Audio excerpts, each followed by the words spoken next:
સમાચારોની શરૂઆત કરીશું, જેમાં 13 ઓક્ટોબર સુધી રાજ્યમાં હળવા વરસાદની હવામાન વિભાગે આગાહી કરી છે। હવામાન વિભાગ મુજબ શક્તિ વાવાઝોડું ડિપ્રેશનમાં ફેરવાયું છે। શું છે વિગત, જોઈએ ખાસ અહેવાલમાં। 13 ઓક્ટોબર સુધી રાજ્યમાં વરસાદની આગાહી। શક્તિ વાવાઝોડું ફેરવાયું ડિપ્રેશનમાં। વેસ્ટર્ન ડિસ્ટર્બન્સના કારણે વરસાદની શક્યતા। દરિયાકાંઠે 40 કિલોમીટરની ઝડપે ફૂંકાશે પવન।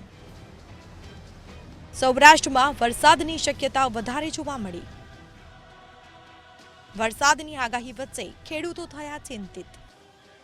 હવામાન વિભાગે ગુજરાતમાં આગામી 7 દિવસ હળવાથી મધ્યમ વરસાદની આગાહી કરી છે, ત્યારે 2 દિવસ બાદ વરસાદની તીવ્રતામાં ઘટાડો નોંધાશે। હાલમાં વેસ્ટર્ન ડિસ્ટર્બન્સના કારણે વરસાદની શક્યતાઓ જોવા મળી રહી છે, ત્યારે દરિયાકાંઠે પણ 40 કિલોમીટરની ઝડપે પવન ફૂંકાય તેવી શક્યતાઓ વ્યક્ત કરાઈ। ખાસ કરીને સૌરાષ્ટ્રમાં દેવભૂમિ દ્વારકા, પોરબંદર, જામનગર, કચ્છમાં વરસાદની શક્યતાઓ વધારે જોવા મળી છે। બંગાળ ઉપસાગરના ભેજ વેસ્ટર્ન ડિસ્ટર્બન્સના કારણે ગુજરાતમાં વરસાદ વરસે તેવી શક્યતાઓ। ચોમાસાની વિદાય વચ્ચે રાજ્યમાં ફરી એક વખત વરસાદ પડશે અને વરસાદની આગાહી વચ્ચે ખેડૂતોની ચિંતામાં પણ વધારો થયો છે। જો કે ખેડૂતો માટે રાહતના સમાચાર એ છે કે હવામાન વિભાગની આગાહી અનુસાર આગામી 24 કલાકમાં ગુજરાતમાં વરસાદની તીવ્રતા ઘટશે। હવામાન વિભાગ મુજબ શક્તિ વાવાઝોડું ડિપ્રેશનમાં ફેરવાયું છે। જો કે વેસ્ટર્ન ડિસ્ટર્બન્સને લીધે રાજ્યના કેટલાક જિલ્લાઓમાં હળવો વરસાદ પણ વરસી શકે છે। રાજ્યમાં સિઝનનો કુલ 170.88% વરસાદ નોંધાયો છે, જેમાં કચ્છમાં 148.14%, ઉત્તર ગુજરાતમાં 121.48%, પૂર્વ મધ્ય ગુજરાતમાં 116.92%, સૌરાષ્ટ્રમાં 108.40% અને દક્ષિણ ગુજરાતમાં 122.92% વરસાદ વરસ્યો છે। બ્યુરો રિપોર્ટ, મંતવ્ય ન્યૂઝ। ગાંધીનગર જિલ્લાના દહેગામ તાલુકાના બહિયલ ગામમાં ત્રીજા નોરતાની રાત્રે સોશિયલ મીડિયા પોસ્ટના મામલે થયેલા હિંસક તોફાન કાંડ બાદ વહીવટી અને પોલીસ તંત્ર એક્શન મોડમાં આવી ગયા છે। બહિયલ ગામમાં ગરબા દરમિયાન પથ્થરમારો, પોલીસ પર હુમલો અને 4 જેટલી દુકાનોને આગ ચાંપવાના ગંભીર બનાવો બન્યા હતા, ત્યારે કાયદાનું કડક પાલન કરાવવા માટે આજે વહેલી સવારથી વહીવટી તંત્ર દ્વારા ગામના મુખ્ય માર્ગો પરના ગેરકાયદે દબાણો તોડી પાડવાની કામગીરી કરાઈ છે। તોફાન કાંડ બાદ બરેલી યુપીની જેમ ગેરકાયદે મિલકતો ઉપર બુલડોઝર એક્શનની માંગ કરવામાં આવી અને જેને પગલે તંત્ર દ્વારા તોફાની તત્વો સહિત સમગ્ર વિસ્તારના અંદાજિત 190 જેટલા દબાણકારોને નોટિસો ફટકારવામાં આવી હતી। આ દબાણકારોને 2 દિવસમાં બાંધકામના પુરાવા રજૂ કરવાનું અલ્ટિમેટમ અપાયું હતું અને જેની સમય મર્યાદા બુધવારે સાંજે પૂર્ણ થઈ હતી। બહિયલની અંદર જે પ્રમાણે નવરાત્રી દરમિયાન અસામાજિક તત્વો દ્વારા જે તોડફોડ કરવામાં આવી, પરંતુ હવે કોર્પોરેશનનું ડિમોલન છે તે આ વિસ્તારની અંદર ફરી રહ્યું છે। અત્યારે મારી પાછળ આપ જે જોઈ રહ્યા છો કે મોટી સંખ્યામાં જેસીબી દ્વારા આ તમામ જે અસામાજિક તત્વો છે તેના દ્વારા છે તે તોડફોડ જે કરવામાં આવી, ત્યારબાદ તેના બાંધકામો છે તેની પર જેસીબી ચલાવવામાં આવ્યું છે। મોટી સંખ્યામાં તંત્ર છે તે ઘટના સ્થળે છે। એસપી આપણી સાથે છે। સર, જે પ્રમાણે બાંધકામ ઉપર જે હથોડા મારવામાં આવી રહ્યા છે, આ કેટલા બાંધકામ છે, કેટલી મશીનરી લાગી છે? લગભગ 186 બાંધકામ આઈડેન્ટિફાઈ કરવામાં આવેલ છે અને એની ઉપર નોટિસ આપવામાં આવેલ છે। પછી આજ સવારથી દબાણ હટાવવાની કાર્યવાહી ચાલુ છે અને 1000થી ઉપર સરકારી અધિકારી કર્મચારી અલગ અલગ વિભાગના આ કાર્યવાહીમાં જોડાયેલા છે। સાથે સાથે 15 જેસીબી અને 15 ડમ્પર સાથે જોડાયેલા છે। અમદાવાદની અસારવા સિવિલના પાર્કિંગમાં ખૂની ખેલ ખેલાયો હતો। શહેરની સૌથી મોટી અને અતિ સંવેદનશીલ જગ્યા ગણાતી અસારવા સિવિલ હોસ્પિટલના પાર્કિંગમાં એક યુવકની ઘાતકી હત્યા કરવામાં આવી હતી। આ ઘટનાને પગલે હોસ્પિટલ વિસ્તારમાં ભય ફેલાયો છે। ચાલીમાં કેમ આવ્યો છે કહી યુવકને રેંસી નખાયો હતો। ભાવેશ મેહુલ કરણ નામના આરોપીઓએ તલવારના ઘા ઝીકીને સુરેશ ભીલ નામના યુવકની હત્યા કરી, ત્યારે સાઈબાગ પોલીસ દ્વારા હત્યારાઓને પકડવા તપાસ શરૂ કરવામાં આવી છે। મરણ જનાર જે છે સુરેશભાઈ મનોભાઈ ડુંગરજી તથા 3 આરોપીઓ વચ્ચે જૂના ઝઘડા બાબતે બોલાચાલી થયેલ અને એ દરમિયાન એ વચ્ચે આરોપી તથા જે મરણ જનાર છે એમના વચ્ચે મારામારી થતાં આરોપીઓ દ્વારા તીક્ષ્ણ હથિયાર વડે મરણ જનારના શરીર ઉપર જીવલેણ ઈજાઓ કરવામાં આવેલ અને તે અર્થે તેને સિવિલ હોસ્પિટલમાં દાખલ કરવામાં આવેલ અને સારવાર દરમિયાન તેનું મૃત્યુ થતાં જે મરણ જનાર છે એના ભાઈ રાહુલ ભીલ દ્વારા સાઈબાગ પોલીસ સ્ટેશનમાં ત્રણ આરોપી ભાવેશ મહેન્દ્રભાઈ, મેહુલ અનિલભાઈ તથા કરણ અનિલભાઈ વિરુદ્ધ બીએનએસની કલમ 103(1)54 તથા જીપી એક્ટ મુજબ ગુનો નોંધવામાં આવેલ છે. અમદાવાદમાં કાયદો અને વ્યવસ્થાની સ્થિતિ ચિંતાજનક રીતે કથળી રહી છે. શહેરમાં એક જ રાતમાં હત્યાની બે અલગ અલગ ઘટનાઓ બનતા ભારે સનસનાટી મચી ગઈ છે. ત્યારે શું છે સમગ્ર મામલો, જોઈએ અહેવાલમાં. અમદાવાદમાં હત્યાની બે અલગ અલગ ઘટનાઓએ પોલીસની રાત્રિ પેટ્રોલિંગ અને સુરક્ષા વ્યવસ્થા સામે ગંભીર સવાલ ઉભા કર્યા છે. બુધવારે અસારવા સિવિલ હોસ્પિટલના પાર્કિંગ અને રાણીપ વિસ્તારમાંથી બે યુવકોની હત્યાની ઘટના સામે આવી છે. અસારવામાં આવેલી પ્રભુનગર સોસાયટીમાં રહેતા રાહુલ ભીલનો ભાઈ Suresh Bhil Asarwa civil hospital gate number 2 પાસે આવેલા પાર્કિંગમાં હતો. ત્યારે શાહીબાગ પ્રીતમનગર શાહની ચાલીમાં રહેતા ભાવેશ ભીલ અને મેહુલ ભીલ તેમજ તેનો ભાઈ કરણ ભીલે ભેગા મળી રાહુલને ખંજર જેવા હથિયાર વડે ઘા મારી દીધા હતા. આરોપીઓએ સુરેશને ચાલીમાં કેમ આવ્યું તેવું કહી અને ધમકાવ્યું હતું અને ત્યારબાદ તીક્ષ્ણ હથિયારથી તેના પર ઘાતકી હુમલો કર્યો હતો. સુરેશ દ્વારા બચાવનો પ્રયાસ પણ કરવામાં આવ્યો અને બૂમો પણ પાડવામાં આવી હતી, જેથી બૂમાબૂમ થતા સુરેશનો ભાઈ રાહુલ ત્યાં દોડી આવ્યો હતો. રાહુલ ત્યાં પહોંચતા ત્રણેય ત્યાંથી આરોપીઓ ફરાર થયા હતા. ત્યારે આ મામલે શાહીબાગ પોલીસે ગુનો નોંધી વધુ તપાસ હાથ ધરી છે. અમદાવાદ શહેરના રાણીપ વિસ્તારમાં નરેશ ઠાકોરને જન્મદિવસની ઉજવણી માટે મિત્રોએ કેક કાપવા માટે બોલાવ્યો હતો. નરેશને કેક કાપવાના બહાને બોલાવી મિત્રોએ તેનું કાસળ કાઢી નાખ્યું. 1 વર્ષ પહેલા રૂપિયાની બાબતે નરેશ અને તેના 4 મિત્રો વચ્ચે બોલાચાલી થઈ હતી, જેની અદાવત રાખી આરોપીઓએ નરેશ પર છરીના ઘા ઝીકી તેને મોતને ઘાટ ઉતારી દીધો હતો. મૃતકના પરિવારજનોનો આરોપ છે કે આરોપીઓ અવારનવાર નરેશ સાથે ઝઘડો કરતા હતા. નરેશનું મોત થતાં પરિવારમાં શોકનો માહોલ જોવા મળ્યો. પોલીસે મૃતદેહને પોસ્ટમોર્ટમ માટે સિવિલ હોસ્પિટલ ખસેડી વધુ તપાસ હાથ ધરી છે. તેમજ મૃતકના પરિવારજનોએ આ મામલે ન્યાયની પણ માંગ કરી છે. બ્યુરો રિપોર્ટ, મંતવ્ય ન્યૂઝ. અમદાવાદના રાણીપમાં અંધ કલ્યાણ કેન્દ્ર પાસે ગત રાત્રે નરેશ ઠાકોરની હત્યાનો બનાવ બન્યો હતો. મૃતક નરેશનો એ દિવસે જન્મદિવસ હતો અને તે પોતાના મિત્રો દિલીપ, સુજલ અને રવિ સાથે હાજર હતો. જમવાના મુદ્દે દિલીપ અને અભિષેક વચ્ચે બોલાચાલી થઈ હતી, જેના બાદ વાતાવરણ તંગ બન્યું હતું. આ બોલાચાલી વચ્ચે પ્રેમ ઉર્ફે હુડો ઠાકોરે છરીના ઘા મારી નરેશની હત્યા કરી. તે બાદ આરોપી ફરાર થઈ ગયા હતા. જન્મદિવસની ખુશી વચ્ચે બનેલી આ હત્યાએ આખા વિસ્તારમાં ચકચાર મચાવી છે. જેમાં જે મૃતક છે નરેશ ઠાકોર, તેઓનો બર્થડે હોય, તેમના મિત્રો અભિષેક, દિલીપ, સુજલ અને રવિ નાઓએ સાથે જમવા જવાનો પ્રોગ્રામ કરેલ. જે જમવા જવાના પ્રોગ્રામમાં દિલીપ અને અભિષેક વચ્ચે થોડીક બોલાચાલી થયેલ અને બોલાચાલીનું રીઝન એવું હતું કે દિલીપ જમવા જવા માંગતો ન હતો ને જ્યારે અભિષેક જવા માંગતો હતો. તો એ અનુસંધાને જે મરણ જનાર છે નરેશ, એણે અભિષેકનો પક્ષ લઈ અને દિલીપ સાથે બોલાચાલી કરેલી. મહેસાણા અમદાવાદ રેલવે લાઇન પરનો મામલો સામે આવ્યો છે. રેલવે પુલ નીચે યુવકનો લટકતી હાલતમાં મૃતદેહ મળી આવ્યો હતો. કારમાં આવેલા અજાણ્યા યુવકે ગળે ફાંસો ખાઈને આપઘાત કર્યો. ખારી નદી પર આવેલા રેલવે બ્રિજ નીચે લટકતો મૃતદેહ મળી આવ્યો હતો.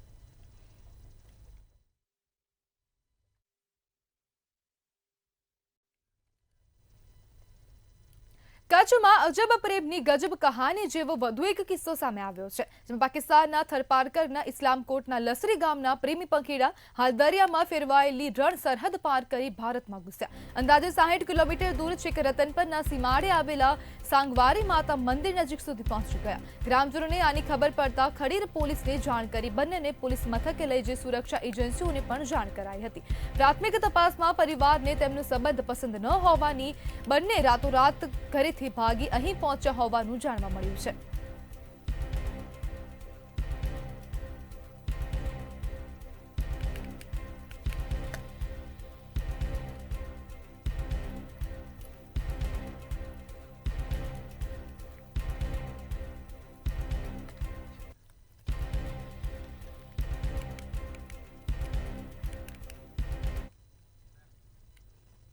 વડોદરાના માર્કેટ રોડ પર આવેલી લિટલ ફ્લાવર સ્કૂલમાં મારામારીની ઘટના બની હતી. શાળાના વિદ્યાર્થીઓની મારામારીનો વિડીયો સોશિયલ મીડિયામાં વાયરલ થયો છે. વિદ્યાર્થીઓ વચ્ચે નજીવી બાબતે થયેલ બોલાચાલીએ ઉગ્ર સ્વરૂપ ધારણ કર્યું હતું. ઘટનાના પગલે વાલીઓને બોલાવવામાં આવ્યા. વિદ્યાર્થીઓ વચ્ચે ઝઘડો થતા સ્કૂલ પ્રિન્સિપલ 3 કલાક થવા છતાં પણ ન આવતા વાલીઓમાં રોષ જોવા મળ્યો હતો. ત્યારે શાળા પ્રશાસન દ્વારા સીસીટીવી ખગાડવામાં આવ્યા છે. ધોરણ 11ના વિદ્યાર્થીઓ વચ્ચે ટપલી દાવ થતા મામલો વિચક્યો અને બબાલ શરૂ થઈ. બહારથી વિદ્યાર્થીના ટેકેદારો સ્કૂલે આવીને હુમલો કર્યા હોવાની ચર્ચા છે. ઘટના બનતા નવાપુરા પોલીસ ઘટના સ્થળે આવી ઇજાગ્રસ્ત વિદ્યાર્થીની પૂછપરછ હાથ ધરી હતી. જ્યારે ઇજાગ્રસ્ત વિદ્યાર્થીના વાલીએ સ્કૂલની કામગીરી સામે નારાજગી વ્યક્ત કરી તેમજ સ્કૂલ પ્રશાસન દ્વારા ઇજાગ્રસ્ત વિદ્યાર્થીને યોગ્ય સારવાર પણ નહીં અપાઈ હોવાના આક્ષેપ કરાયા હતા.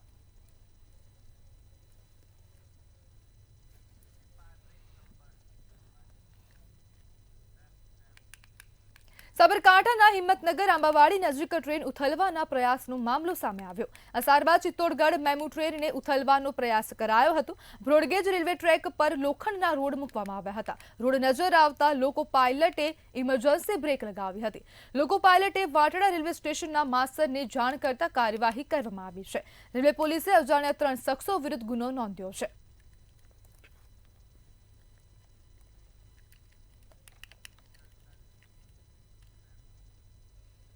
ભરૂચ જિલ્લા ક્રાઇમ બ્રાન્ચ દ્વારા અંકલેશ્વર જીઆઈડીસીમાં ચાલતા ડબ્બા ટ્રેડિંગનો પર્દાફાશ કરવામાં આવ્યો છે. સોના આઈસ ઇન્ડસ્ટ્રીઝ ઓફિસ પર છાપો મારી ગેરકાયદેસર ડબ્બા ટ્રેડિંગ અને પત્તા પાનાના જુગારની અંડરગ્રાઉન્ડ સટ્ટાબાજીમાં પોલીસે 5 આરોપીઓની ધરપકડ કરી છે. જ્યારે 5 આરોપીઓ ફરાર છે. અલ્તાફ હુસેન ઘોગારી, આદમ હુસેન ઘોગારી, સાજિદ હુસેન ઘોગારી, રમેશ જસાણી અને ચંદ્રસિંહ રાવતને ઝડપી પાડી ₹30,38,450નો મુદ્દામાલ કબજે કરવામાં આવ્યો છે. જ્યારે 90,89,089 શેર સોદા અને સરકારી ટેક્સમાં છેતરપિંડીનો ખુલાસો થયો છે.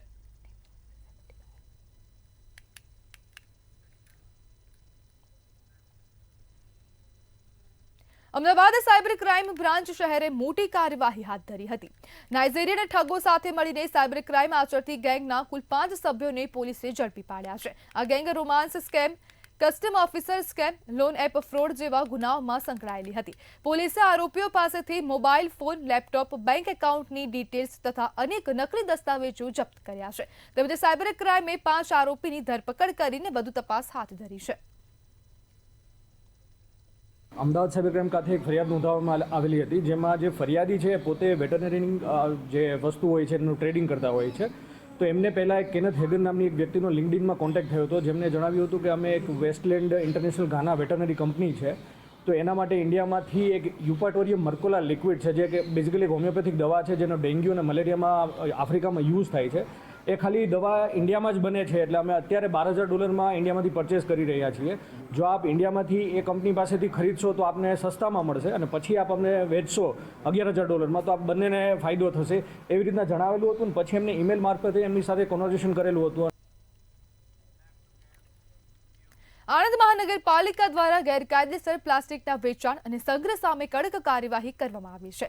સેનેટરી વિભાગે સરદારગંજ વિસ્તારમાં નારાયણ પ્લાસ્ટિક દુકાન પર દરોડો પાડ્યો, જ્યાંથી 700 કિલોથી વધુ પ્રતિબંધિત પ્લાસ્ટિક જપ્ત કરવામાં આવ્યું છે. જપ્ત કરાયેલા જથ્થામાં પ્લાસ્ટિકની બેગ અને મસાલાની કોથળીઓનો સમાવેશ થાય છે. સ્થળ પર જ વેપારીને દંડનીય કાર્યવાહી કરાઈ છે. આ કાર્યવાહીથી પ્લાસ્ટિક વેપારીઓમાં ફફડાટ ફેલાયો હતો.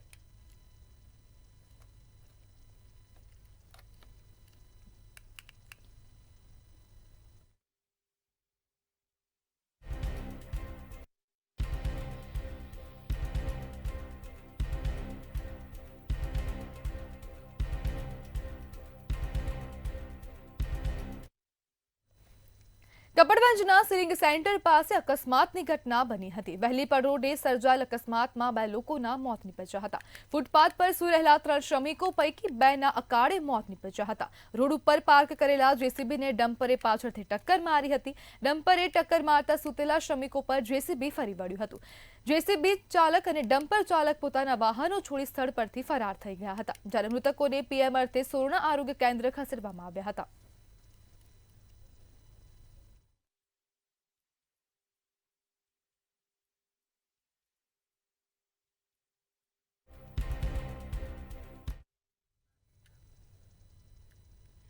વડોદરામાં જીઆરપી ટેકનોલોજીથી ડ્રેનેજ લાઇન રિહેબિલિટેશનની કામગીરી શરૂ કરાઈ છે.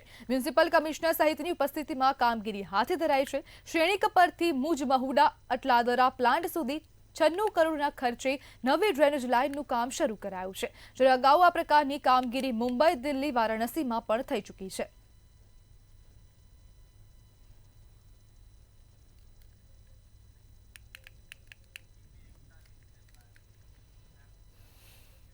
ગુજરાતના 24 વર્ષના વિકાસની ઉજવણી માટે 7 થી 15 ઓક્ટોબર દરમિયાન વિકાસ સપ્તાહ આયોજન કરવામાં આવ્યું છે. આ અંતર્ગત દરેક જિલ્લામાં વિકાસ રથ ગામડે ગામડે ફરી લોક કલ્યાણકારી યોજનાઓ અને વિકાસ કાર્યોની માહિતી પહોંચાડી રહ્યા છે. પ્રથમ 2 દિવસમાં 34 રથ સાથે 41,000 નાગરિકો જોડાયા. ₹76.83 કરોડના 1,283 કામોનું લોકાર્પણ અને 53.77 કરોડના 1,320 કામોનું ખાતમુહૂર્ત કરવામાં આવ્યું હતું.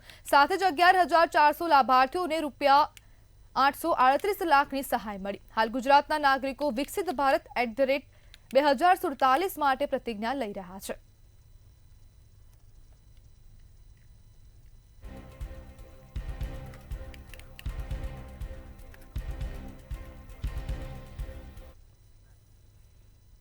સમાચારમાં આગળ વાત કરીએ તો વડોદરા ખાતેથી સમાચાર સામે આવ્યા જેમાં રોગચાળાને લઈને અનોખી રીતે વિરોધ કરવામાં આવ્યો છે. તો આ વિરોધના સમાચાર વડોદરા ખાતેથી સામે આવી રહ્યા છે. રોગચાળાને લઈને હવે વિરોધ કરવામાં આવી રહ્યો છે. શહેરમાં રોગચાળો સતત વધી રહ્યો છે અને તેને જ પગલે હવે વિરોધ કરવામાં આવ્યો. ડેન્ગ્યુ, મલેરિયા, ટાઇફોઇડ જેવા વધતા કેસોનો વિરોધ કરવામાં આવી રહ્યો છે. વિશ્વામિત્રી બચાવ સમિતિ દ્વારા વિરોધ કરવામાં આવ્યો છે. મેયરને મચ્છર છાપ અગરબત્તી આપીને વિરોધ દર્શાવવામાં આવ્યો હતો. સમાચાર સામે આવી રહ્યા છે. મચ્છરના ઉપદ્રવ વચ્ચે મેયરને અગરબત્તી ભેટ કરીને વિરોધ પ્રદર્શન કરવામાં આવ્યું હતું. વિશ્વામિત્રી બચાવ સમિતિ દ્વારા વિરોધ પ્રદર્શન કરાયું હતું અને શહેરને રોગચાળાએ ભરડામાં લીધું છે તેવું કિશોર શર્માનું નિવેદન સામે આવ્યું.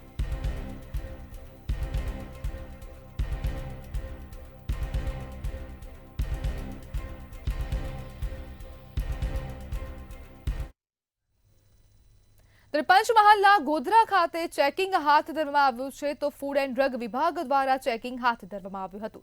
તો પંચમહાલના ગોધરા ખાતેથી આ સમાચાર જેમાં ફૂડ એન્ડ ડ્રગ વિભાગનું ચેકિંગ જોવા મળ્યું. શહેરમાં 2 ટીમો દ્વારા ઘીના વેપારીને ત્યાં ચેકિંગ હાથ ધરવામાં આવ્યું હતું.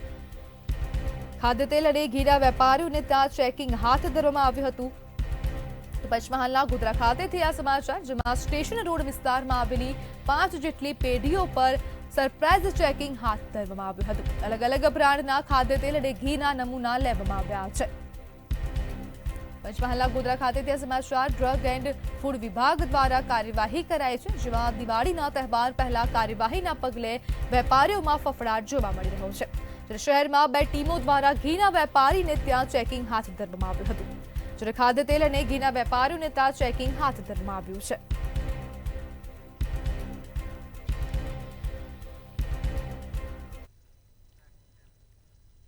અમદાવાદ સાયબર ક્રાઇમ બ્રાન્ચે નાઇજીરિયન ગેંગ સાથે જોડાયેલી એક મોટી સાયબર ઠગ ગેંગને પકડી પાડવામાં સફળતા મેળવી છે. ગેંગ વિદેશી કંપનીના નામે વેપારીઓ સાથે છેતરપિંડી કરી લાખો રૂપિયાની ઠગાઈ કરતી હતી. કઈ રીતે આ ગેંગ લોકોને છેતરતી હતી, શું હતી આ ગેંગની મોડસ ઓપરેન્ડી, આવો જોઈએ. અમદાવાદ શહેરની સાયબર ક્રાઇમ બ્રાન્ચે નાઇજીરિયન ગેંગ સાથે જોડાયેલા ઠગ ગેંગના 5 સભ્યોને જામનગરમાંથી ઝડપી પાડ્યા છે. આ ગેંગ ઓનલાઈન માધ્યમ દ્વારા ભારતીય વેપારીઓનો સંપર્ક કરી આફ્રિકન ફાર્માસ્યુટિકલ કંપની તરીકે ઓળખ આપીને તેમને દવાઓના સપ્લાયનો ખોટો કોન્ટ્રાક્ટ આપતી. ફરિયાદી નિહાર વર્મા સાથે ગેંગે યુપર્ટોરિયમ મર્કોલા લિક્વિડ નામની દવા ખરીદ વેચાણના બહાને 32 લાખથી વધુની છેતરપિંડી કરી હતી. ઠગાઈથી મળેલ પૈસા એકાઉન્ટ મારફતે ઉપાડી આંગળીયા મારફતે નાઇજીરિયન ગેંગ સુધી પહોંચાડવામાં આવતા હતા. અમદાવાદ સાયબર ક્રાઇમ ખાતે એક ફરિયાદ નોંધાવવામાં આવેલી હતી જેમાં જે ફરિયાદી છે પોતે વેટરનરીની જે વસ્તુ હોય છે એનું ટ્રેડિંગ કરતા હોય છે. તો એમને પહેલાં એક કેનેથ હેગન નામની એક વ્યક્તિનો લિંક્ડઇનમાં કોન્ટેક્ટ થયો હતો જેમને જણાવ્યું હતું કે અમે એક વેસ્ટલેન્ડ ઇન્ટરનેશનલ ઘાના વેટરનરી કંપની છે. તો એના માટે ઇન્ડિયામાંથી એક યુપાટોરિયમ મર્કોલા લિક્વિડ છે જે કે બેઝિકલી એક હોમિયોપેથિક દવા છે જેનો ડેન્ગ્યુ અને મલેરિયામાં આફ્રિકામાં યુઝ થાય છે. એ ખાલી દવા ઇન્ડિયામાં જ બને છે, એટલે અમે અત્યારે $12,000 ઇન્ડિયામાંથી પરચેસ કરી રહ્યા છીએ. જો આપ ઇન્ડિયામાંથી એ કંપની પાસેથી ખરીદશો તો આપને સસ્તામાં મળશે, અને પછી આપ અમને વેચશો $11,000 તો આપ બંનેને ફાયદો થશે એવી રીતના જણાવેલું હતું. અને પછી એમને ઈમેલ મારફતે એમની સાથે કોન્વર્ઝેશન કરેલું હતું, અને એમને એક શર્મા એન્ટરપ્રાઇઝ ભીલવાડામાં કોઈ કંપની છે એમની વિગત આપેલી હતી, અને એક વ્યક્તિનો સંપર્ક આપેલો હતો, જયદેવ નામની વ્યક્તિનો. આમાં જે મુખ્ય આરોપી અત્યારે આ જામનગર ધ્રોલ ગેંગનો જે સૂત્ર જે નાઇજીરિયન સાથે સંપર્કમાં હતો એ દીપ ગોસ્વામી 2021માં આ જ પ્રકારના ગુનામાં જામનગરમાં અરેસ્ટ થયેલો છે. એટલે એ પોતે આ જેટલા પૈસા ટ્રાન્સફર કરવામાં આવે એમાં 7 થી 10% કમિશન જેટલું ટ્રાન્સફર કરવામાં આવે છે એ કમિશન લેતો, અને પછી જે અકાઉન્ટ હોલ્ડર કે પૈસા ઉપાડવાવાળા છે એને પોતાના કમિશન રોલ પ્રમાણે અલગ અલગ રૂપિયા એમને ટ્રાન્સફર કરતો હતો. પોલીસ વિભાગે ફરિયાદ બાદ આરોપીઓની શોધખોળ કરવામાં ટેકનિકલ એનાલિસિસ અને હ્યુમન ઇન્ટેલિજન્સની મદદ લીધી હતી, જેથી 5 આરોપીઓને જામનગરમાંથી પકડી પાડવામાં આવ્યા છે. આ તમામ નાઇજીરિયન ગેંગ સાથે સીધો સંપર્ક રાખી પૈસા ટ્રાન્સફર કરતા હતા. પોલીસે આરોપીઓ પાસેથી 8 mobile phone, 2 chequebook, debit card અને અનેક સિમ કાર્ડ કબજે કર્યા છે. ત્યારે સાયબર ક્રાઇમની ટીમ દ્વારા આરોપીઓની પૂછપરછ કરી વધુ તપાસ હાથ ધરવામાં આવી છે. પોલીસે તપાસમાં ખોલ્યું છે કે આ ગેંગ છેલ્લા કેટલાક મહિનામાં 2 કરોડથી વધુની છેતરપિંડી કરતી હતી, જેમાં તમિલનાડુ, તેલંગાણા અને ચંદીગઢમાં પણ ફરિયાદો નોંધાયેલ છે. સાયબર ક્રાઇમ બ્રાન્ચે હવે આ ગેંગ સાથે જોડાયેલા અન્ય નાઇજીરિયન કનેક્શન અને નાણાં ટ્રાન્સફરના ચેઇનની તપાસ કરી રહી છે. આ મામલે અન્ય આરોપીઓની ધરપકડ પણ શક્ય છે. વિશાલ મહેતા, મંતવ્ય ન્યૂઝ, અમદાવાદ. સમાચારમાં આગળ વાત કરીએ તો મહત્વપૂર્ણ સમાચાર, જેમાં રાષ્ટ્રપતિ દ્રૌપદી મુર્મુ આજથી સૌરાષ્ટ્રના પ્રવાસે છે. મહત્વપૂર્ણ સમાચાર સામે આવે. રાષ્ટ્રપતિ દ્રૌપદી મુર્મુ ગુજરાતની મુલાકાતે આવ્યા છે, ત્યારે રાજકોટ, સોમનાથ, દ્વારકા, અમદાવાદના પ્રવાસે આવ્યા છે. રાષ્ટ્રપતિ સાસણ ખાતે પણ સિંહ દર્શન કરશે. મહત્વપૂર્ણ સમાચાર, રાષ્ટ્રપતિ દ્રૌપદી મુર્મુ આજથી ગુજરાતના પ્રવાસે છે, ત્યારે રાષ્ટ્રપતિના પ્રવાસને લઈને સજ્જડ સુરક્ષા ગોઠવવામાં આવી છે. ચુસ્ત પોલીસ બંદોબસ્ત વચ્ચે રાષ્ટ્રપતિ રાજકોટ ખાતે પહોંચ્યા છે. રાજકોટ ખાતે રાષ્ટ્રપતિ દ્રૌપદી મુર્મુ આવી પહોંચ્યા છે. આવતીકાલે સર્કિટ હાઉસથી હિરાસર એરપોર્ટ જવા માટે રવાના થશે.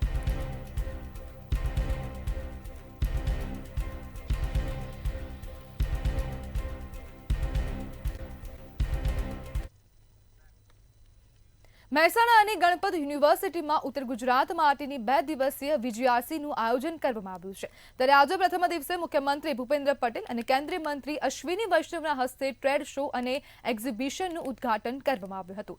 VGRCનો હેતુ ઇનોવેટર્સ, રોકાણકારો, MSMEs, સ્ટાર્ટઅપ્સ અને ઉદ્યોગ સાહસિકોને એક સાથે લાવી આર્થિક વિકાસને વેગ આપવાનો છે. વિવિધ ક્ષેત્રોની અત્યાધુનિક નવીનતાઓ, ઉત્પાદનો અને ટેકનોલોજીનું પ્રદર્શન કરવામાં આવ્યું હતું. ઉત્તર ગુજરાતની અંદર સરસ વાઇબ્રન્ટની શરૂઆત થઈ છે. આપ બધા એના સાક્ષી હતા કે આપણા આજના વાઇબ્રન્ટમાં લગભગ 18,000થી વધારે 5 મોટા કેમ્પની અંદર અનેક લોકોએ 400થી વધારે લોકોએ સરસ પોતાના સ્ટોર કર્યા છે. આજની જે શરૂઆત થઈ એ શરૂઆતની અંદર આપણે જોયું હશે તો 19થી વધારે MOU આજે થયા છે. CM સાહેબ હસ્તક થયા છે. કુલ આપણા 50 જુદા જુદા જગાએ આવા સેમિનારો થવાના છે. એમાંથી આજે 20 સેમિનારો થવાના છે અને કાલે 30 થવાના છે. આ બધાની અંદર પણ MOU થવાના છે. મહીસાગર જિલ્લા ભાજપ દ્વારા લુણાવાડા ખાતે આત્મનિર્ભર ભારત સંકલ્પ અભિયાનને લઈ પ્રેસ કોન્ફરન્સનું આયોજન કરાયું હતું. લુણાવાડા વિશ્રામ ગૃહ ખાતે યોજાયેલી પ્રેસ કોન્ફરન્સ જિલ્લા ભાજપ પ્રમુખ સહિત ભાજપના કાર્યકર્તા ઉપસ્થિત રહ્યા હતા. 25 સપ્ટેમ્બરથી 25 ડિસેમ્બર સુધી ચાલનારા આ અભિયાન 2047નું વિકસિત ભારત ઘડવામાં આવશે. વોકલ ફોર લોકલને પ્રોત્સાહન આપવા સ્વદેશી મેળા, સ્પર્ધાઓ, સંમેલનો, રથયાત્રા અને સોશિયલ મીડિયા પ્રવૃત્તિઓ યોજાશે. દુકાનદારોને સ્વદેશી વસ્તુઓ માટે પ્રમાણપત્ર આપવામાં આવશે. સાથે જ હર ઘર સ્વદેશી સ્ટીકર લુણાવાડા કોલેજ રોડ પર વિતરિત કરવામાં આવ્યા હતા. દેશની અંદર નાના મોટા ઉદ્યોગોને પ્રોત્સાહિત કરવા માટેના કાર્યો એમણે કર્યા છે. મુદ્રા યોજનામાં એમણે અત્યાર સુધીમાં 32 લાખ કરોડ રૂપિયા મંજૂર કર્યા છે અને આના થકી દેશમાં સીધી આડકતરી રીતે, પ્રત્યક્ષ પરોક્ષ રીતે 55 કરોડ જેટલા નવયુવાનો રોજગારી વર્તમાન સમયમાં મેળવી રહ્યા છે. કુલ મળીને પ્રત્યક્ષ સ્વરૂપે માણસોને રોજગારી મળે, દેશમાં ઉત્પાદન વધે અને દેશના લોકો સુખી થાય એ માટેનો પ્રયત્ન કેન્દ્ર સરકાર કરી રહી છે, ત્યારે પ્રદેશ ભાજપ દ્વારા અને જિલ્લા ભાજપ દ્વારા પણ સ્વદેશીને પ્રોત્સાહિત કરવા માટે, સ્વદેશી ઉત્પાદનોને ખરીદવા માટે આજરોજ જિલ્લાની પ્રેસ કોન્ફરન્સ કરવામાં આવી હતી. તો ગુજરાત@7 માં હાલ બસ આટલું જ. વધુ માહિતી માટે જોતા રહો મંતવ્ય ન્યૂઝ. નમસ્કાર.